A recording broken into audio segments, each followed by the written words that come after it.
Disclaimer. Constitution of the United States. First Amendment. Congress shall make no law respecting an establishment of religion or prohibiting the free exercise thereof, or abridging the freedom of speech or of the press, or the right of the people peaceably to assemble and to petition the government for a redress of grievances. You can find this at https://constitution.congress.gov/constitution/amendment-1.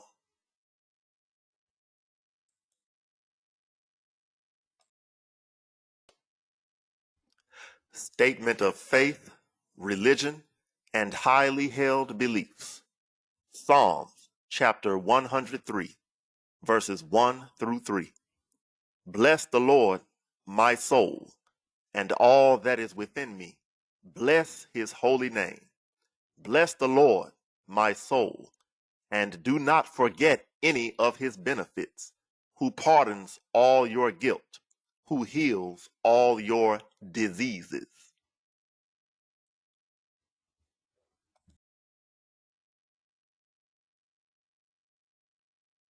So, as I begin today, I want to state for the record that vaccine truth is not vaccine misinformation. I speak all statements here under the power of the First Amendment, which protects freedom of speech and freedom of religion. And any defamation or slanderous reporting against this video constitutes a violation of my rights to free speech and freedom of religion. So I'm reading an article here from Fox News that says UC Health denies kidney transplant to unvaccinated woman in stage 5 renal failure. For those of you who know anything about healthcare, you know that renal failure leads to death. If you are in renal failure, you are going to die. Not maybe, not probably, you are going to die. So let's read a little bit and then we'll get some information from the CDC and from other reliable news sources that they cannot label as vaccine misinformation when it's actually vaccine truth. Yes, I'm talking to you, YouTube, who has censored everyone who puts up anything that disagrees with the Democrats or with the hospital about this vaccine that you're forcing on people. Take this video down if you want to, but you have been warned that you are violating the law, as everything I'm speaking in this video is true and correct to the best of my knowledge under penalty of perjury. And if you say anything in this video is false, you must do so under penalty of perjury. Otherwise, you're violating my rights to free speech. Thank you very much. A Colorado woman with stage 5 renal failure is scrambling to find a new hospital to perform a kidney transplant after a health system in the state denied the transplant due to her look and her donor being unvaccinated against the coronavirus. Now, it would make sense if the donor was vaccinated and she wasn't, a little bit. That would still be wrong. The woman who needs the kidney and the person who's going to donate the kidney are unvaccinated. But they would rather this woman die because she doesn't have the vaccine rather than to give her the transplant. All right? And for those of you who say they are at risk, like some of you idiots will say, if your vaccine worked, you wouldn't have to be afraid of an unvaccinated person, idiot. If your vaccine worked, you would not have to be afraid of an unvaccinated person, idiot. That's like saying my bulletproof vest works, but since you shot me, that's why the bullet hit me. Idiot, that means your vest didn't work. If a bulletproof vest doesn't stop bullets, that means it doesn't work. Wow. Let's keep going. Here I am willing to be a direct donor to her. It does not affect any other patient on the transplant list. Jamie Faulkner, if I'm saying that name right, Leilani Lutali's kidney donor, told CBS4, how can I sit here and allow them to murder my friend when I've got a perfectly good kidney and can save her life? So UC Health, the hospital, you understand, wants this woman to die just because she's unvaccinated, while claiming they want you to get vaccinated to save your life. This is clearly an agenda. They would rather her die from renal failure than to give her the kidney that's being donated directly to her. But because these are unvaccinated people, they are discriminating, and it is a damn shame. And I don't give a damn what Joe Biden thinks, because he's an idiot as well. This must be the dumbest president we've ever had in the history of this nation. Matter of fact, I don't even know if you can be that dumb and be president. It seems like he's doing this on purpose to destroy the country, right? What he's doing with the border, what he did with Afghanistan, it seems like he's committing treason and trying to destroy the country. But let's go now to the CDC. Maybe if I read some facts from the CDC, they won't consider that as misinformation. So we are at cdc.gov/coronavirus/2019-NCOV/vaccines/fully-vaccinated.html. Maybe you can trust that as a fact. And I'm going here because we need to discuss what does it mean to be fully vaccinated. This title says when you've been fully vaccinated, because they love to talk about unvaccinated deaths. So let's get some clarity on what it means to be vaccinated versus unvaccinated. You watch this here. In general, look here. It says in general. Let me zoom in some more, because I want you to be able to see this even if you're on a smaller device or screen. There you go. It says, in general, people are considered fully vaccinated, first bullet point, 2 weeks after their second dose in a 2-dose series, such as the Pfizer or Moderna vaccines, or 2 weeks after a single-dose vaccine, such as Johnson & Johnson's Janssen vaccine. If you don't meet these requirements, regardless of your age, you are not fully vaccinated. Keep taking all precautions until you are fully vaccinated. So in other words, some of these people who have gotten sick from COVID or died could have been after their first week or their first 2 weeks after their first dose of a 2-dose series, because you got to wait till 2 weeks after the second dose. And after their first or 10th or 11th or 12th day on a single dose. So the numbers I would like to know is how many people died 1 week or in less than 2 weeks after getting the Johnson & Johnson vaccine, and how many people died after the first dose of the Moderna or Pfizer, or after the second dose of Moderna or Pfizer, but less than 2 weeks after that. Anybody who died within that first 2 weeks to probably 2 months, right? Because if you got a 2-dose series, you might get a dose today, and then you might get a dose like, I don't know, 2-3 weeks later, maybe 4 weeks later, depending on how soon they schedule it. So there's a lot of people who had vaccine material injected into their body who still could have died. They don't report on those numbers clearly because they don't want you to have that information clearly, but they will say it's too hard to track. Let's keep going. We're going to look here at the Vaccine Adverse Event Reporting System. This is where you should go if you did take the vaccine and it harmed you in any way. Or if your loved one took a vaccine and they died, you report it here at https://vaers.hhs.gov/report-event.html. VAERS stands for Vaccine Adverse Event Reporting System. And there's been about 8,134 deaths of fully vaccinated people, even according to this system. which they will say is a very low percentage. I guess unless you're one of those 8,000, right? Now, the question is, does this system report every death? No, it does not. They only report anywhere from 1% to 10% of deaths. So it could be many more than 8,100 and something deaths, but that's all you can see in here. But we'll just go with the number that they show, right? Now, here at the COVID tracker in the United States, it says there are 43,773,573 cases.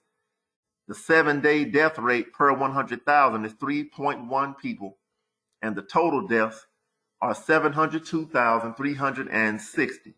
All right, so what we're going to do now is look at Israel, right? Now, this is at https://www.npr.org/ a bunch of long stuff that I'm not about to read. But this is from August 20th, 2021. It says highly vaccinated Israel is seeing a dramatic surge in new COVID cases. Here's why. So this is from August 20th, 2021. That means it's about a month and a half ago, because as a recording of this video, it's October 6th, 2021. But let's just get to it. You can come and read this article yourself. I just want to show you a few things. That is not vaccine misinformation. It is a vaccine fact. Because you can check with Israel's government and see for yourself. Israel was the first country on earth to fully vaccinate a majority of its citizens against COVID-19. That's not me saying that. That's them saying that. So let me read that again. Israel was the first country on earth to fully vaccinate a majority of its citizens against COVID-19. Now it has one of the world's highest daily infection rates. Is that vaccine misinformation, or am I reading what's there? For you dummies that think everybody who rejects your vaccine just doesn't trust science, so-called. Yeah, I trust science. I trust biology, which includes anatomy and physiology, like male and female. Right. Male and female reproduction, anatomy and physiology and biology, which you Democrats don't trust. When you tell men that they're not men and women that they're not women, but you say women are menstruating persons. Are you kidding me? So I trust science. You're the one who doesn't trust science unless it's biology. Understand that. You want me to trust science unless it's biology. But if we're going to trust the vaccine science, let's trust anatomy and physiology, which is biology too. Don't pick and choose which science we're going to trust. Let's keep going. So Israel was the first country on earth to fully vaccinate a majority of its citizens against COVID-19. Now it has one of the world's highest daily infection rates. That means the country that vaccinated the most still has the highest daily infection rate. So don't tell me that's a lie. You're the damn lie, idiot. An average of nearly 7,500 confirmed cases a day. Double what it was 2 weeks ago. And again, the date of this article was August 20th, 2021. Then it says, nearly 1 in every 150 people in Israel today has the virus. What happened and what can be learned about the vaccine's impact on a highly vaccinated country? Here are 6 lessons learned and 1 looming question for the future of the pandemic. So, as usual, they'll try to make some excuses, but we just read what it is. So we're going to look at a few of these reasons, and you can come read the rest for yourself, because I don't owe them any help with making excuses when the vaccine doesn't protect you, okay?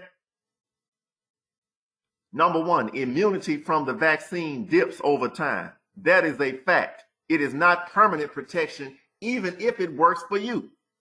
You're still going to be able to be infected later. Plain and simple. Let's keep going. Number 2, the Delta variant broke through the vaccine's waning protection. They're telling you that the vaccine gets weaker over time. And these new variants, because the virus has to learn how to mutate to get around these vaccines. That's why it's mutating.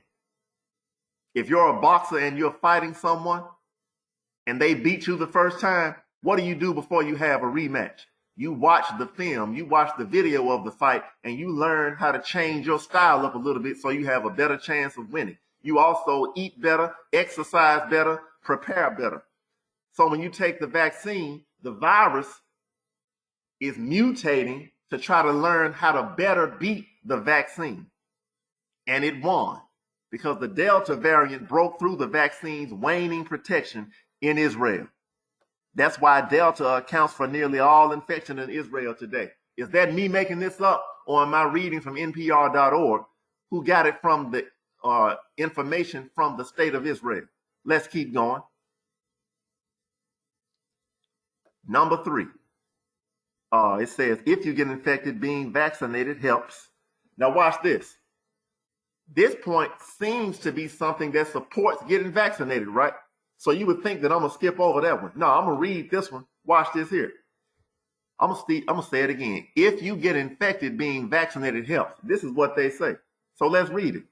The good news is that among Israel's serious infections on Thursday of this week, according to health ministry data, the rate of serious cases among unvaccinated, so it does say unvaccinated, people over 60, 178.7 per 100,000, was 9 times more than the rate among fully vaccinated people.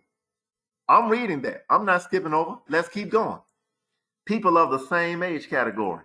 And the rate of serious cases among unvaccinated people in the under 60 crowd, 3.2 per 100,000, was little more than double the rate among vaccinated people in that age bracket.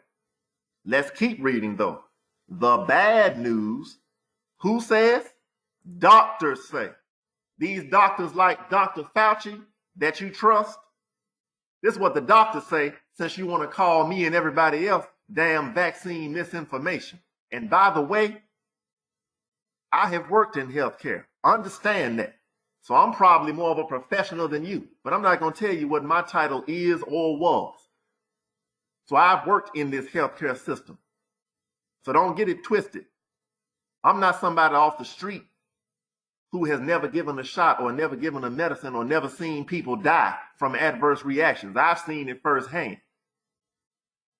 Right, let's keep going. Watch this here. The bad news, doctors say, is that half of Israel's seriously ill patients who are currently hospitalized were fully vaccinated at least 5 months ago. Let me read that again. The bad news, doctors say, is that half of Israel's seriously ill patients who are currently hospitalized. Remember, this article was August 20th, 2021. Hadn't been that long ago. Were fully vaccinated at least 5 months ago. So it's no telling how many people got hospitalized that just got one shot and they needed 2 of the vaccine. So there's plenty of people in this world who are seriously ill, who are fully vaccinated, and they don't even want to tell you how many are seriously ill that are partially vaccinated. They just want to call them unvaccinated so that they can put all the blame on people who didn't get the vaccine, without telling you the truth that there are plenty of people who are partially vaccinated who are still getting sick and still dying. But they can't hide this one, because half of Israel's seriously ill patients who are currently hospitalized were fully vaccinated at least 5 months ago. Most of them are over 60 years old and have comorbidities. That's the truth they don't want you to know. If you have a comorbidity, that's why you're getting sick. That's why you're dying. It's not COVID by itself. It's because you have diabetes or breast cancer or lung cancer or high blood pressure, heart disease. You understand? Liver problems, kidney problems, all these things together with COVID is what's killing people. It's not just COVID by itself. Let's keep going. The seriously ill patients who are unvaccinated are mostly young, healthy people whose condition deteriorated quickly. So, what they say is the exact opposite of what they just said here. You just said the old people got comorbidities, but now it's supposed to believe that young, healthy people who are deteriorating quickly. Okay, because they wrote it, we're going to accept that too, right? So that they can't say I'm putting out misinformation. So what does this prove? This proves that half of the first country on earth to fully or to highly vaccinate their people, that half of the cases are vaccinated people who are still getting sick and still dying. So what's the difference between dying with the vaccine and dying without it? Maybe we should ask the people at UC Health, since they want to deny a kidney transplant to a woman from Colorado just because she's unvaccinated. You can't make this stuff up.